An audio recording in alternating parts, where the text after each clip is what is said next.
Hello, each and everybody. Welcome to another thrilling episode of Smoke and Mirrors. This episode, of course, being brought to you by The Last Dry Towel. The thing that happens when you have more than one person at your house and you wish they would just go away. Are you ever lucky enough to get the last dry towel? Also brought to you by Karma.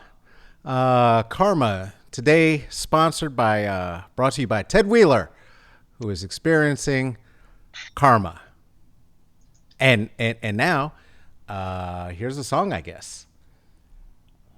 I am the one who will fight for your honor. I'll be the hero that you're dreaming of. Knowing together that we and we did it all for the glory of love. Like a knight in shine. Okay, that's enough. Here they are, your invenerable hosts, Carlos, Kareem, Wyndham. Oh, there I am. There's my face. I didn't have applause. There's applause. It is 4:21. Do what you do.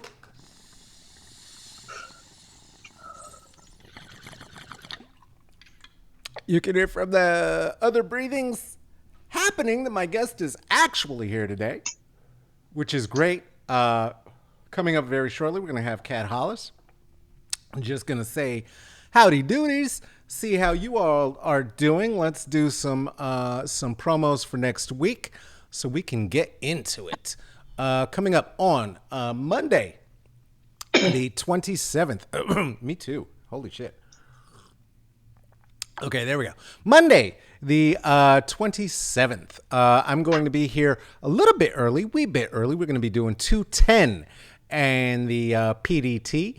And I will be here with Crystal Echohawk. Crystal Echohawk, who is part of, actually CEO and founder of Illuminatives, a foundation that does philanthropy work for Native folk. She has also been part of the Change the Name campaign for the last decade. They have been successful, and as we all now know, the incredible brilliance of white supremacy has shown up once again in all of the creativity that they have to name the thing the Washington football team. Okay, so anyway, we'll talk about that at the time that it is appropriate. Hey, here's the thing that I'm going to do. This is a show that is happening. In fact, when is this? Tonight, right after we get done here. So please do join me. If you would like to, it's going to be a secret storytelling show. The incandescent robot storytelling experience. You can get free tickets to this experience at Curious and Kind Almonte. I don't know. At Gmail. Listen, I just read things people tell me to if they put me on the gig. So look at the screen, write it down. You can hit them up and you can get some ticky ticks for yourself if you would like to. And right now, what is happening, I'm sure you're not hearing that sound because I've got this weird noise cancellation thing. But the promoters of this show are very excited to let me know that it's happening, and it just beeps all in my ears. I love it. That's not why I'm not on Real TV. I'm not on Real TV because I talk shit about white people a lot. I think that's why. But one of the things about Real TV that I think would be wild distressing is having your producer continually in your ear telling you the next thing to say. This is us. This is just us, just having good times, just silly goose times. Hey, welcome. Thank you for being here again. Do you have yourself a warm bevy? I have a cold bevy. I have some OJ here. Or a cold bevy, whichever it needs to be. Keep Unsponsored OJ. There you go. Unidentifiable OJ. It's great. You got to keep the Rona out of your throats with it. And with that, we will introduce our guest to you. Please welcome to the show our friend, Cat Hollis. Welcome. Hi. Hi. What you smoking on? AC Dosey. What's that? What's it tasting like? It's a high CBD. It's got some kind of fruity, piney flavors, really delicious. Terpy, low THC, Nice. an amazing relief for migraines. I use it all the time, and I can smoke and still be functional vaguely, but I have my MK Ultra to get done with. So Excellent. You migraine sufferer? I am. I Are you? am. My child is a migraine sufferer. They've had a thing they've been working on for the past 2 days. Mm. So, mm, Yeah, it's they a definitely thing. come. They come in bursts, and it's just got to lay down and ride it out. Do you get the Much like bursts? Is everything that in life. what you get? Or Hmm? is it vision? Do you get the bursts? What do you get when you get? I call him my little worm friend. There's Uh huh. like a little blue black worm that sits right here in my vision, and he Okay. shows up right before like the nausea and just dizziness and overwhelming pain hits. The warning, So right? fun, Have you lived with but that at your least whole I get a life? little bit of warning. My body gets is really good at giving me a little bit of notice. Okay. And have you lived with that your whole life? Mm, I would say the first migraine I really remember probably I was 13 or 14, so probably around puberty. All right. Well, hey, we'll get more into some personal shits as we are here with Cat Hollis. Cat, how are you today? How you feeling? How's everything? I'm very well. I'm Yeah. Stony Baloney and just taking a break from grant writing and trying to coordinate a bunch of strippers and community members. So I love it. I love it. So I was put on to the work that you're doing by a friend of mine, another comedian, Jenna, who is a nasty comedian, and so is very familiar with the community here in terms of folks who are dancing, strippers, sex workers, and has a better familiarity than I do. Where are you? I guess were I don't know what's happening with the COVID. What's it like? How's it going? I am an uncontracted stripper right now, which is really anybody with a butt and, the drive to shake it. Okay. And so strippers are independent contractors, so we kind of work where we like and we sign a contract to dance at and entertain at a club. Okay. And the club that I was contracted at um, did not reach out to me after COVID about shifts. And when they did reopen, the strike was already happening and they did not want to sign on. I still Mm. asked for shifts because I would like to at least be able to say no to them. Mm-hmm. Um, and they won't even get back to me about that. So currently I am in unemployed, overworked 501c3 grassroots sex worker organizer. All right. All right. So let's go back a little bit because I think one of the things for me that when we were speaking earlier and I have other friends who are in the industry in different areas in different places around the country.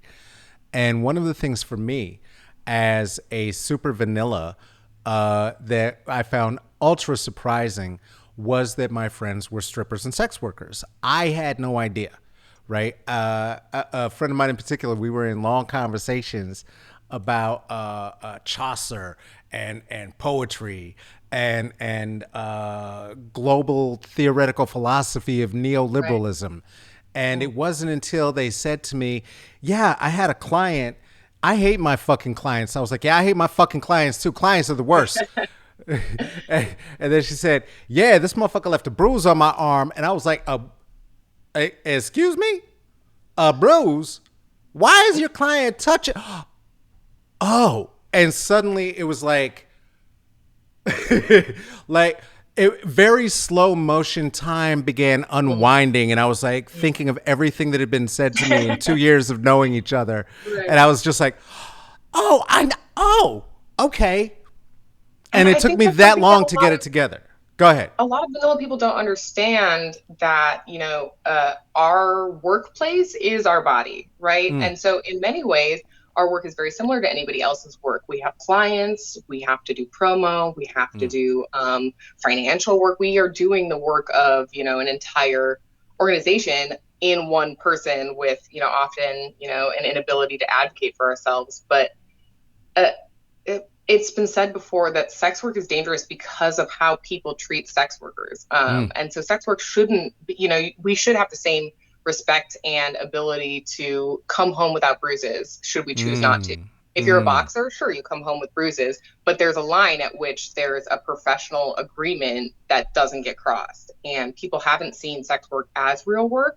And Yeah, in that way, a lot of, workplace safety is is just more philosophical than anything, and it's really real for us.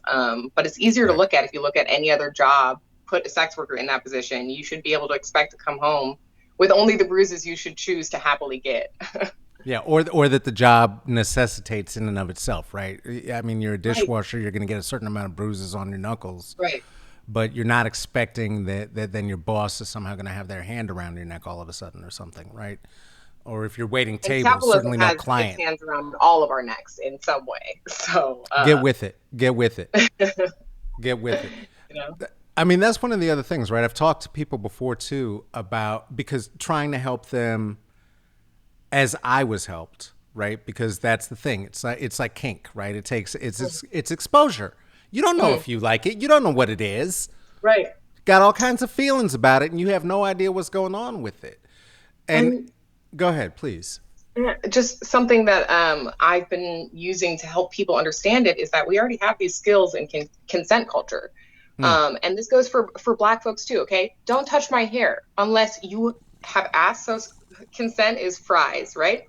Freely given, reversible, uh, FR, I is informed, E is enthusiastic, and S is specific, right? I You love need it. to get specific, enthusiastic, and reversible consent. Sure, you're my hairdresser, you can touch my hair, but if we're out drinking, that doesn't mean you can just come up and put your fingers in, right? It's specific to the situation. Yeah. Same thing goes with sex workers. Just because in our workplace we do certain things doesn't mean you get to grab my tit on the street or my ass on the stage, you know? Yeah. And consent culture already exists, and so it makes it a lot easier to look at labor that way. Also, our Yeah. contracts are not specific, and so we don't know what's up. And if consent was enthusiastic and specific, we'd all have a lot better time.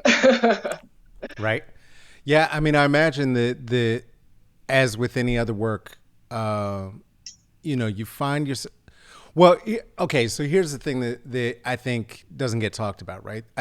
My experience has been that sex work has really begun to be mainstreamed, at least in the United States, right? And we're behind. We are a slow country when it comes to this idea, but that women being in control of their own bodies, sex workers across the gender People spectrum, also, right? a lot of sex workers are trans, a lot of sex workers are men, a lot of Yes, sex workers are gender thank you. fluid. And so folks across the gender spectrum, right, uh, are in circumstances where this is a viable employment within the United States, but is only now starting to come to light how mainstream it is, the regularity that it holds in our society. What was your experience with that, right? Because I know it's one of those jobs. There are very few jobs in the United States that fit into the domestic service areas that are Right. those that few people are like, yo, I want to do that, right?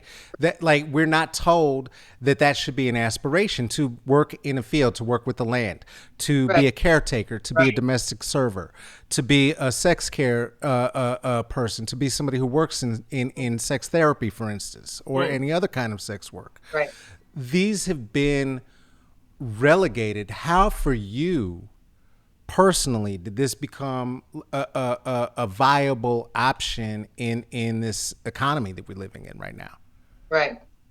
Um, well, I think a lot of people, binary systems are create problems in our thinking, right? And so if you think of sex work instead of as a binary system of either you're a sex worker or you're not, and you look at it as a spectrum, you can see how, for instance, women, especially Black women, Hmm. have to control their bodies in order to have fiscal autonomy, in order to get a job. We have to straighten our hair, okay? That is a sexual thing to let somebody affect my hair, my body, how I look, right? That is letting somebody in on that. in order to get a financial opportunity that otherwise you wouldn't be offered. In that way, our sexuality has been used even when I was working in square jobs, in a way that if I took my own power over it, right, and had Mm. my hair out when I went to go apply at, Subway or wherever, I would have to change things about my body. But sex work became viable for me. I was already working a square job. I was married and Mm-hmm. in a really not a healthy relationship at all, for a lot of reasons, physical abuse, also emotional abuse, just not in a very good place. And I had a friend who was dancing, and I was broke, even Mm. though, because all my money was going to my ex. And I didn't have that financial ability to feel like I could make the scary decision to leave. And I took a second job to try to cover more of our bills. And my friend was like, "Oh, why don't you, we can go and try out someplace. I I work up in Minneapolis. If you want to Mm-hmm. come try out. I'll take you up there with me. We'll go up for a weekend and you can see how it is." So I went up there, uh, and I And trust, remember this was a trusted friend. this is a trusted friend, Okay. long-term friend. I actually didn't know she was a dancer. I had not known that she was a dancer until I was like, "Yeah, do you know anybody who's hiring?"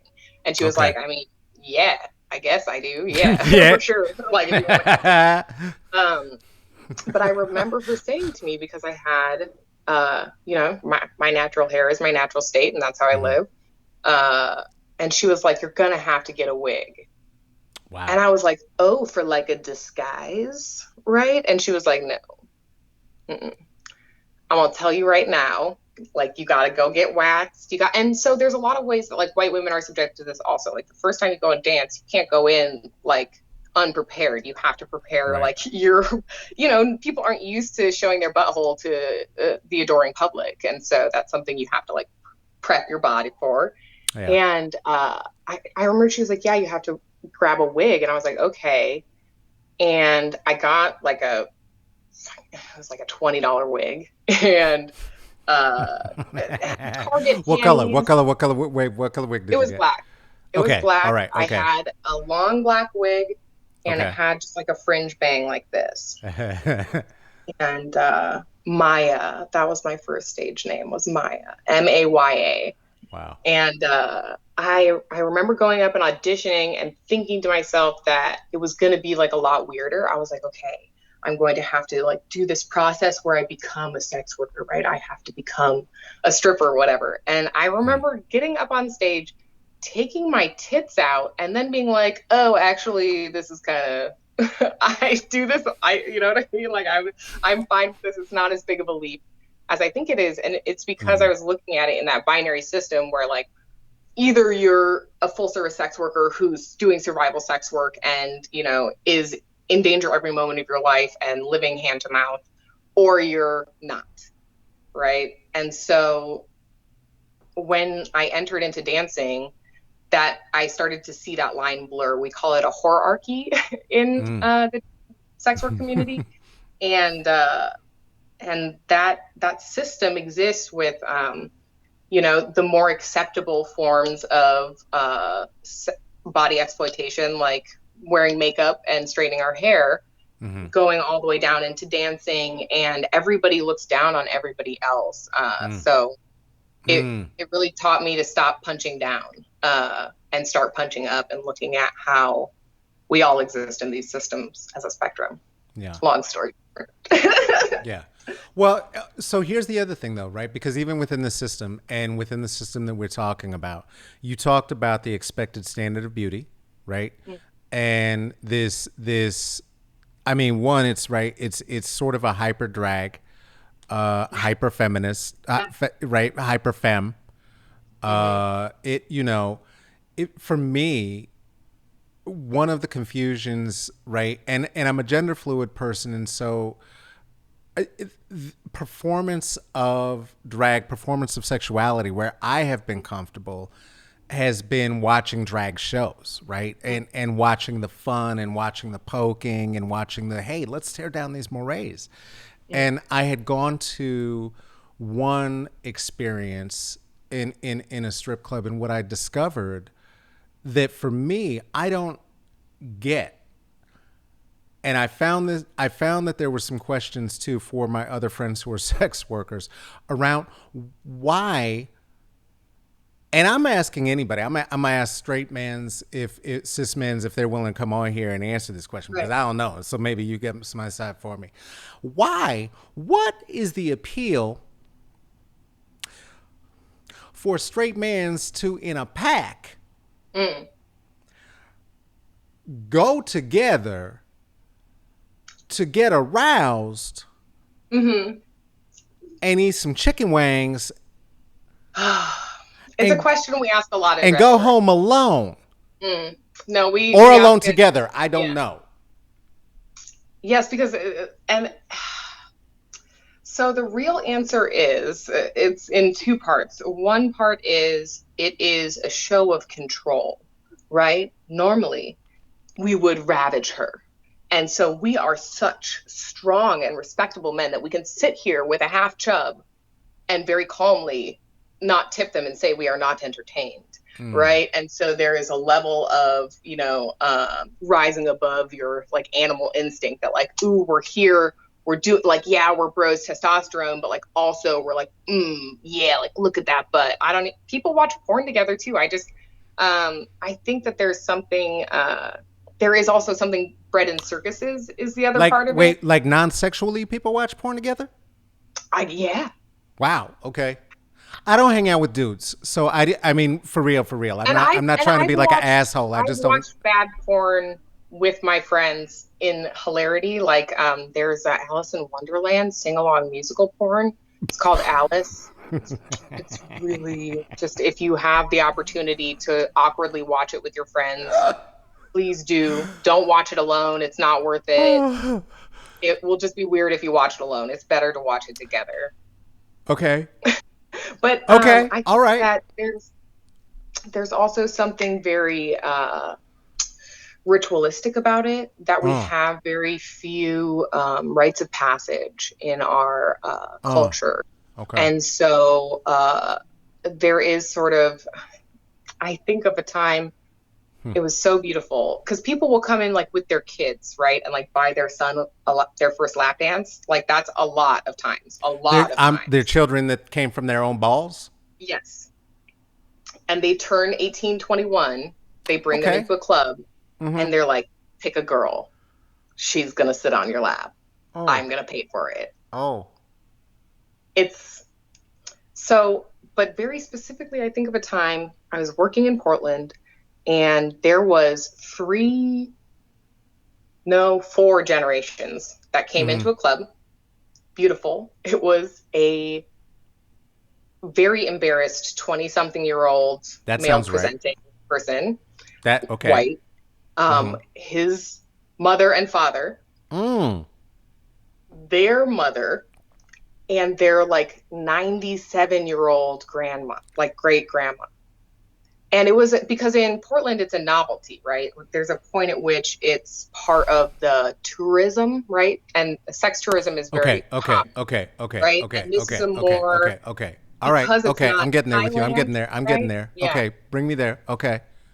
Uh, and so because there is, they're called the novelty clubs, right? There are clubs that are more for performance and it's very pole centric and it's not, and when you were talking about drag shows, I was thinking about that a lot of people, when they start accessing a marginalized culture, they Mm-hmm. start from the area of privilege that they came from. And so the Mm. first thing you hit is this happy, ultra glam glitzed, right? You see pole dancing, you see drag shows, you see all the fun parts. What you don't see is a trans person getting dragged behind a truck.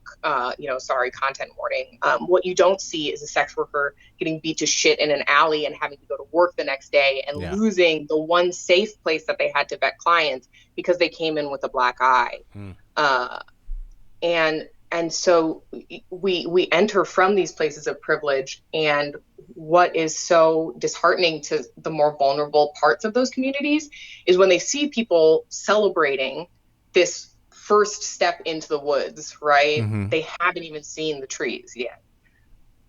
And Mm. and it's this thing that we're seeing downtown too, that we're like, cool, Okay. the white moms are showing up. Great. Awesome. This is the fun part where you guys get to go stand in a line and talk to CNN and awesome. Yeah. Well, guess what? In a month, you'll still have your job. You'll still be able to go get a haircut at any salon. Yeah. You'll be able to go home after you go out with your buddies and saw that girl's pussy and go home to your wife. Mm. There's no risk in that part of stepping into a vulnerable community, right? It's fun. And so Tourists. it's tourists. And so Yeah. the bravery is stepping past that tourism, that colonial mindset, where you're an observer, and stop using your gaze as the motive for transportation.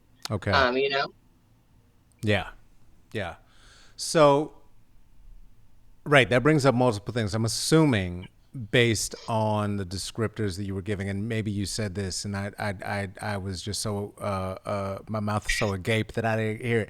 This was a white family Yeah. of okay, And the great grandmother did not want, we all of the dancers who were working that night were like, we will, for free, we will give you a lap dance. Like, that's what you're here for. We are all in for it. Like, we'll be so gentle. they're gonna We're be just cute. gonna, you know Yeah. what I Okay. mean? But to Okay. be the first person to welcome somebody into that woods is so fun. There is something really fun about the dudes who like aren't seasoned and come in Yeah. and they're just like, and you're just kind of standing there doing this, that's all it takes. And so it's an access to power, Right. um, in those little places where communities blur together. We do have power in those places. And so I think as strippers in Portland, it's been really impressive to see how once we saw that we had that power, that like we're trying to protect the whole sex work community by changing the culture in Portland and across the Mm-hmm. country, because we can use that hierarchy as an umbrella instead of as a pyramid, Yeah. to protect those who don't have legal status. I've been disenfranchised from housing whether or not I was a dancer or what I was doing. Yeah. So So what is it like now, right? Because you're one of the key organizers, and can you please tell me the specific name? Is it the Portland stripper strike, Portland Black Girls stripper strike? so What? our Instagram is PDX Stripper Strike. Okay. It is an action. We like to say stripper strike is a verb. Mm-hmm. We're Mm-hmm. a Haymarket Full Collective, and so we're a autonomous collective of sex workers and sex workers and adult industry people in general, and concerned community members as well, that we have staff from different clubs, different pole studios, Mm-hmm. different bars across town. We all are adult entertainers in that Okay. tourist sort of way. Mm-hmm. Mm-hmm. And so because we are the laborers and we do decide what the front facing parts of these businesses are, we don't want to be punished for making sure the front faces of those businesses are advocating for the vulnerable parts of our communities. Yeah. Um, Well, so now yeah, in that part of it too, right? Because here's one of the things about that for me, that I wonder what the psychic weight is for you. Okay, because when we look at the reality yeah, of the fact that sex workers in the US, in terms of the mainstreaming of sex work, of there being collectives, of there being safety, yeah, this is new, right? this is very no, Is it actually, not? I mean, okay, I go would ahead. actually, Break it down. Break it so down for me, let me give you a little history lesson. The please. West was won by hookers. Okay, so here's Okay. what happened when the United States attempted to do eminent domain over a sovereign nation and invade the sovereign nations of the native lands and indigenous peoples who lived in this area. Part of what they did is they would offer homestead acts, right? That was for the northern area. But as far as California, Oregon went, a lot of it was gold, lumber, one man, one paycheck, right? Okay. So when the dudes came out, they live in tents with nothing, right? They are just like, jerking it to a pair of panties they got in the mail from who knows where. They are just surviving and doing what dudes do, which is like live without toilet paper and like nasty, conditions. No offense to men in general, but No, honey, listen. we Look, know. there's We know. reasons that I am who I am. We know who they are. I talk about their nasty asses all the time. So sex You're saw right. the Keep going. opportunity for all these single men, and so the madams were the first people who came out, and they would raise enough money to build a house, and they were like, yo, we need outhouses, you guys need to make cities. And so a lot of these little hodunk towns were built up around the income because like how black dollars don't stay in the community. Inside those logging communities, all the money would go out because they were sending away for supplies. They were sending away for underwear in the mail. None of Okay. the money stayed there, so they weren't able to build. But when the sex workers came in, the money stayed and the towns stayed. And so sex workers built the West. Okay. And then, just like most things, it gets quickly taken away from us. But what was I saying about? The psychic weight is large. And I Yeah. mean, I haven't been home in a month. I started receiving threats almost immediately. And like, Lord knows they shot Dr. King. You know what I mean? You can be a good nigger and still not come through. Yeah. There's no amount of politeness and respectability politics that can save you from the radical right. Uh, so there's that. But I think that something that I keep hearing from Black and Indigenous sex workers who haven't been heard before and are Mm-hmm. suddenly being asked to speak, right? We've held our tongues for so long on so many things. And then now they're like, okay, I want to buy your art. Mm. I want you to produce a movement. I want you, like, let's do it. And you're like, I'm fucking tired, man. Yeah. Excuse my language, but Yeah. No. Fuck that. uh, No. That's the appropriate language for that. and so there just comes a point at which a lot of it is survival. It's not altruistic. It's not charity. It's not Yeah. it's a necessity, and it's a long overdue necessity. And really, I said this before in an interview, we had nothing to lose, but really we have nothing is the important thing to hear in that. Like, I don't have a job to go back to. I didn't get sex workers have been specifically written out of the CARES Act. We are specifically not eligible for unemployment because we're independent contractors.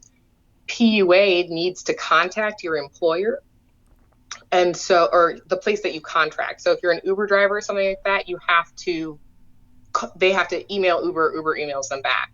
Mm-hmm. My club won't email them back because they're trying to say that I never worked there. Oh, wow. Fuck them. So I got that $1,200 at the beginning, and that was it. I've got nothing else. Nothing. And God forbid, this is the first time in my life I've had my shit together enough that it ate up my savings, but like, I got down to barely anything. And so, at a certain point, I'm done grasping at Yeah. straws. Something needs to change, because if if I'm not going to make this through this, and two of my friends already haven't made this through this and have lost their fucking lives to their own hand, not because of a lack of courage, but just a lack of resources. Um, and I want this to be the last generation that at least doesn't know where to go for help. Like, Yeah. we're always going to need help, but I think that Black sex workers, especially, the election's going to come, and I really still feel that they're going to forget real quick. And so I was like, let's get these grassroots into the ground, get a 501c3 in place, and have a legal advocacy group, educational group, sexual assault resources group, Yeah. and let's make our workplaces safe, because whether or not we're employees, we are in a workplace and we do deserve safe working conditions. Like, that's just, we have legal work, but like, this isn't something radical that I'm doing. I am a pretty off the wall person when it comes to demanding my rights, I guess. But there comes a point at which this needed to exist a long time ago, especially in a city with so many clubs. Yeah. So The psychic weight is Yeah. huge. Yeah, no, well, I'm sure, right? And on top of that, you talked about being a black woman having to do it. And part of the thing for me that really kills me is knowing that very, very distinct, right, from the circumstances of having one's sexuality brought into a power dynamic Mm. and Which we exploited, all, which we all which we have. all do, which we Some all of do, us and we are all less have. willing. Some of us are less willing to acknowledge it because it Absolutely. provides us with power. Absolutely. And the exploitation in particular that I think of when I think about black women in this country, right? Because we think about the exploitation that began and even the mythologies that white folks write about the relationships Women's right to between. vote. Whenever they Well, say women's, it's I 50 go way years. past before that. I start thinking about Jefferson and Mm. and how many enslaved African girls, right? Because we're talking about the average age of the enslaved African girl. We say woman, these are 15-year-old girls. These are They didn't live 15-year-old long enough. girls, right? And they would not live up to womanhood because many of them were being raped repeatedly, Yeah. specifically for the purpose of producing more progeny because that's property. And so Mm. the master was winning in that way as well. So And fun so fact, now, go that ahead. actually, so anti-miscegenity laws come from that, and it's because the state governments, the federal government got money from import tariffs, right?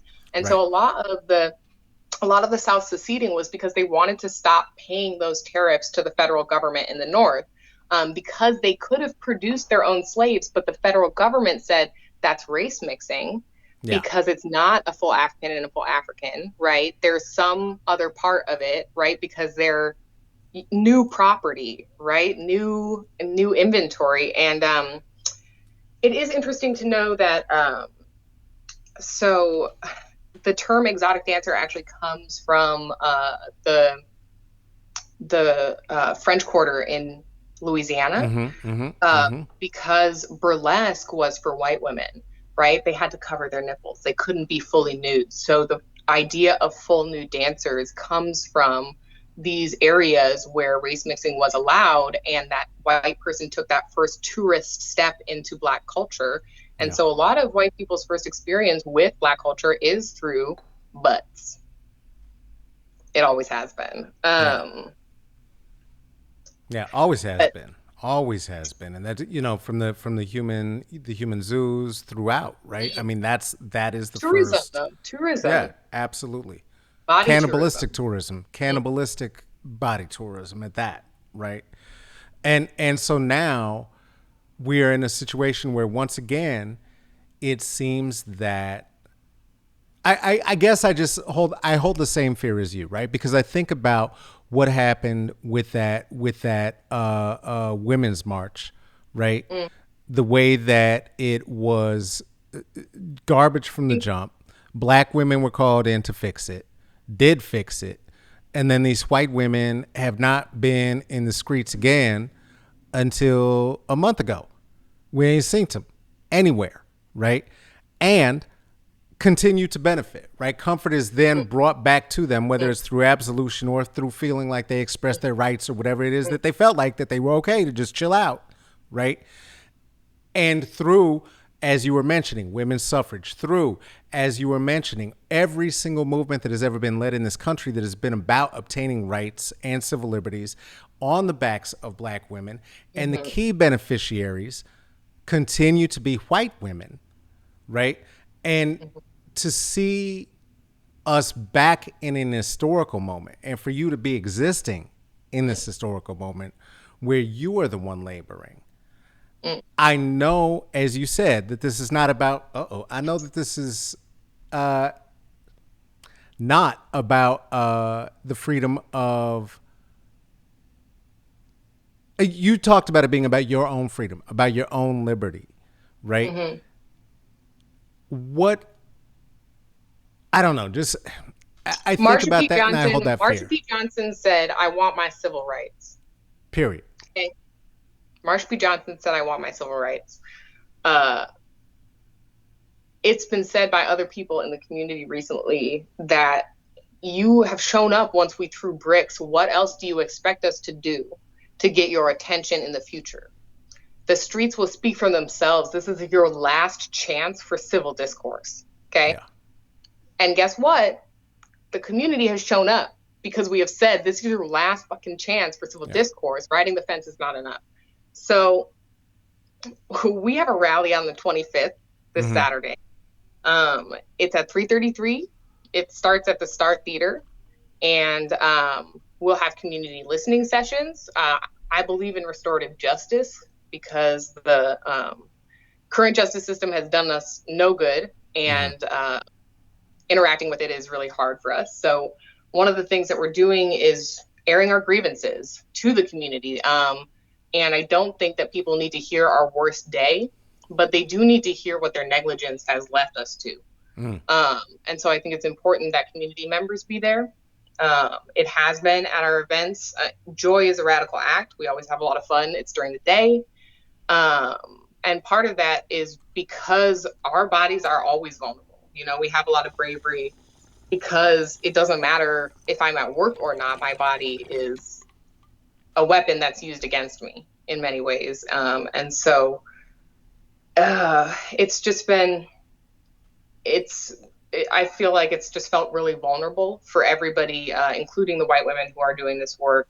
Yeah. Um, that I think as laborers, they realized that they will benefit inherently from standing up, not punching down anymore, that you can no Mm. longer hold up your level of comfort and privilege as a reason to continue punching down, right? Like, Mm. I don't want to lose what I have, so I'm not going to make a fuss. Like, Right.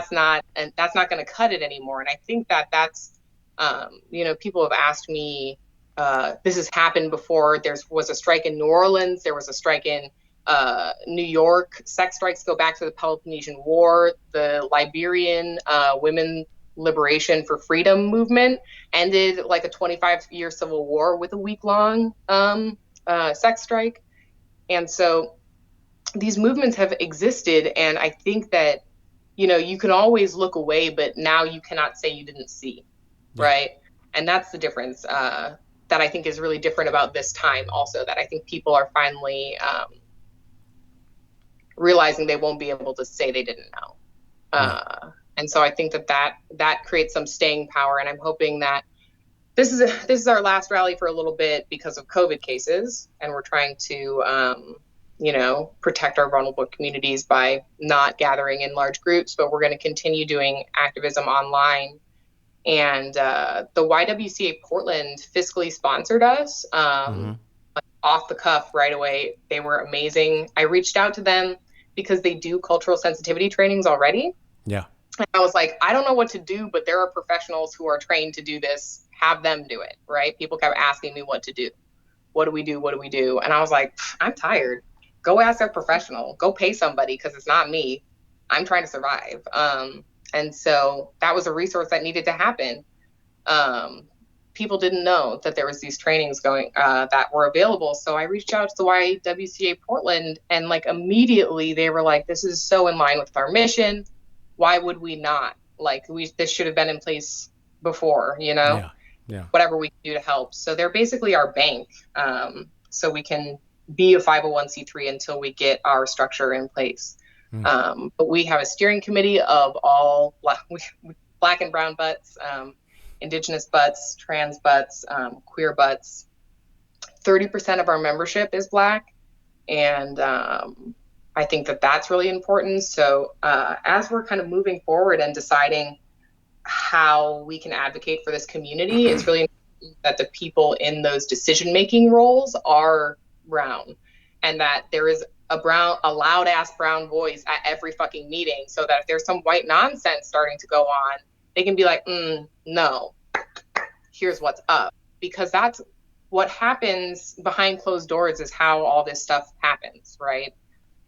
It's not the de facto discrimination, it's the de jure. It's the white people just making these decisions because they didn't know, right? Well, we're making sure there's somebody there always. No matter what, there's somebody there to say, no, you're making this implicit bias choice, so that our choices for advocacy can be helpful and not observant, right? Not using the white gaze. Yeah. Yeah, I appreciate that so deeply. I truly hope that one of the things that folks who are wanting to claim a position of white allyship, of Mm, white accompliceship, mm, of male or male presenting mm. accompliceship and allyship in any of this, are willing to really hear what is happening in terms of the way that you're structuring it, knowing that it's much more important and much different than having a seat at the table, or providing seats at the table for folks who know the way through, who have the wisdom, Yeah. and it is time for folks like myself to stand down, stand in deference, right, and hopefully in deference to to the leadership and the wisdom, again, of the folks who do understand Mm. what you need, because who else is going to know? I mean, Right. I Right. just don't. And I think The, that's why Black trans women have been at the forefront of so many movements, is that speak it. they they the most vulnerable in our communities are the first to see the problems, so they're the first to know the solutions because Yeah. we know what's happened to us. And we might not have the skills or ability. Like, I don't have the ability to teach every manager in this town how to recognize their own implicit bias and destructure racism through policy. But guess what? There's someone who does. So we just keep saying, look for the helpers. If you want to be a helper, stripperstrike.com will get you to us.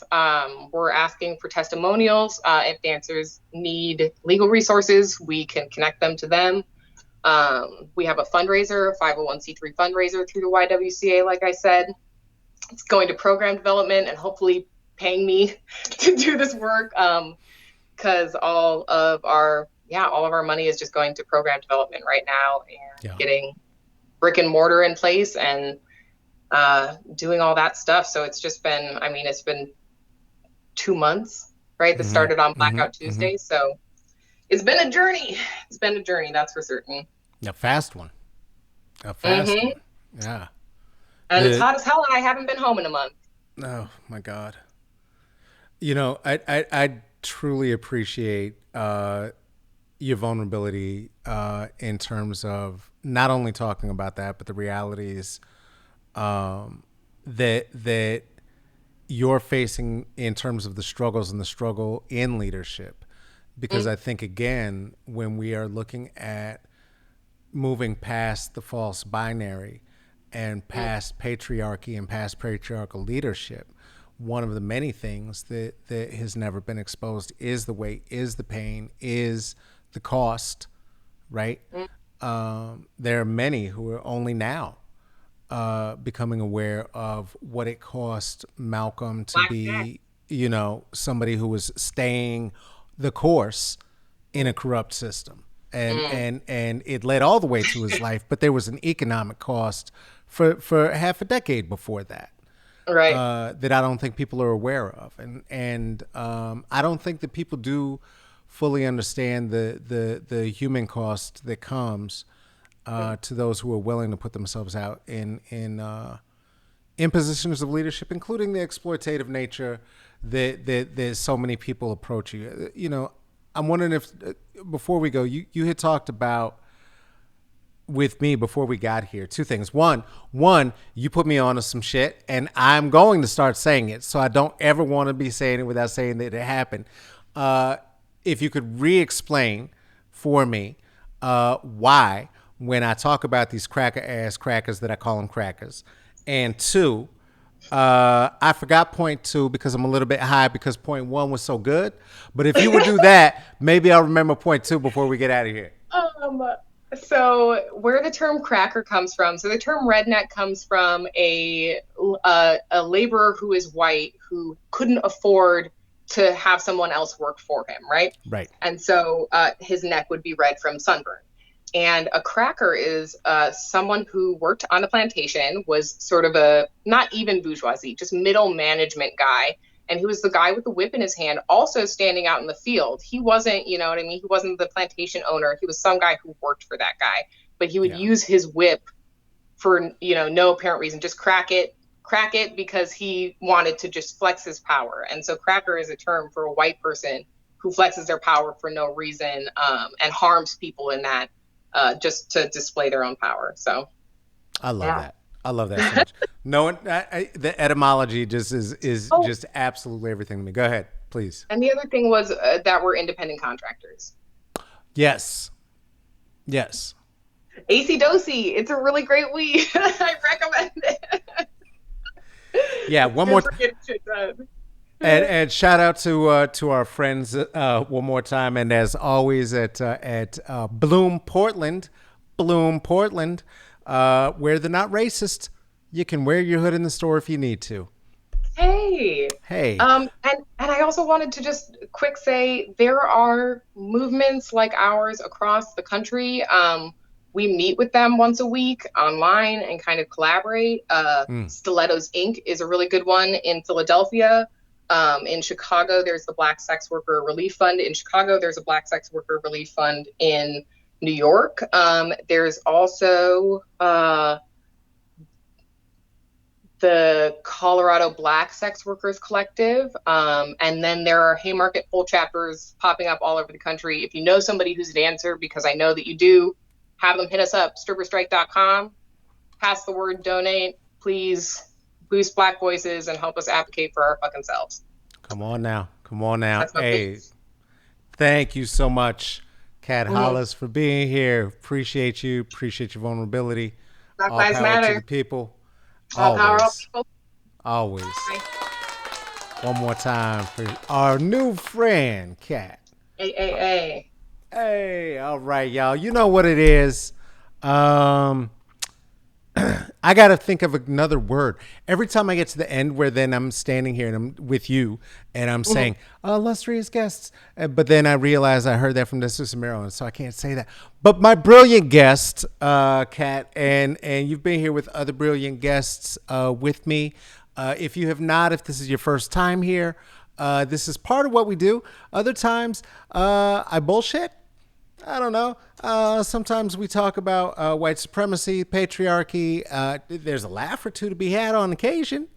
And sometimes I cry because there's strength through vulnerability, and talk a lot of shit about men. Some artists who talk a lot of shit about men in the patriarchy, who I love, are born of this place right here. That is the Marsha P. Johnson Foundation at marshap.org/donate, not backslash. That's what I always say because I am a computer illiterate.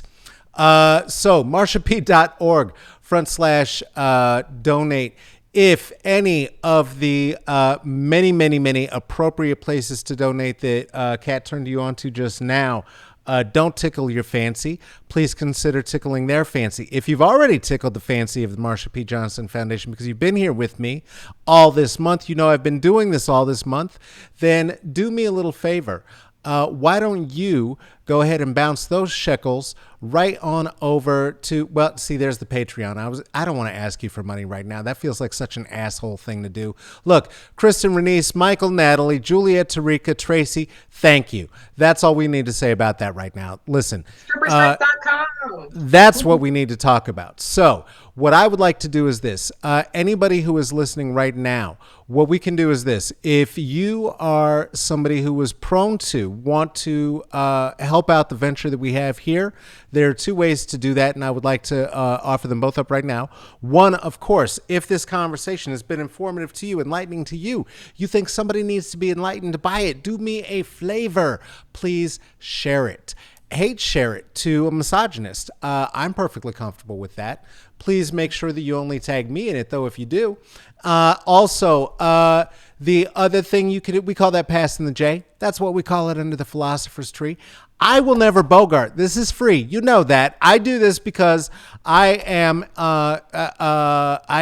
my brain, I couldn't just sit here in this apartment by myself for 4 months. I'd lose my shit. So you know what this is about. So what I'd like to offer is this. If you see it on the screen, choose any one of the three. If you're here for the auditory version, I will say it now. If you put $5 on it today, that will go to Stripper Strike. So that would be at any of the three places that you could drop 5 on it. That would be Venmo at Carlos Wyndham, Windham, Cash App $CK Wyndham. Again, that is the slave owners who owned the jazz label, not the hotels. And my forefathers, evidently. And PayPal at PayPal /me, I know what to say, .CK Wyndham. If you donate today to this show, please put a little note on that donation that you want that to go to the folks who are doing the good work and creating a new world for us at Stripper Strike. I would certainly appreciate that. If you have a question, a complaint, a query, a thought, a guest you think should be here, somebody who has not been here, somebody who's been here already who you need to see again, let us know. You can write at Smoke and Mirrors CCB. That is for comedy, culture, and bullshit. That is for cannabis, cannabinoids, and bottoms. At gmail.com. And guess what? Either myself, the host and producer, or my co-producer, Tracy Tatamy, will be back in touch with you. We will try to make that happen. We want this to be a community, and we want you to be a part of it. God bless you. Thank you so much, each and every one of you, for being here. If you do not believe in God, then Goddess bless you. If you do not believe in Goddess, then just bless yourself. That's okay. Do us a favor. Take care of yourself. Take care of each other. Wash your hands. Don't go outside unless you're protesting for Black life. And if you do go outside, for God's sake, wear a mask. We will see you. I guess I'll be here tomorrow. We don't have a guest. It's Friday. We haven't done 5 days in a row in a long time. Let's do it. Fuck it. We'll be here. We'll be here tomorrow. Okay. See you at 420. Have a good night. Okay. Bye.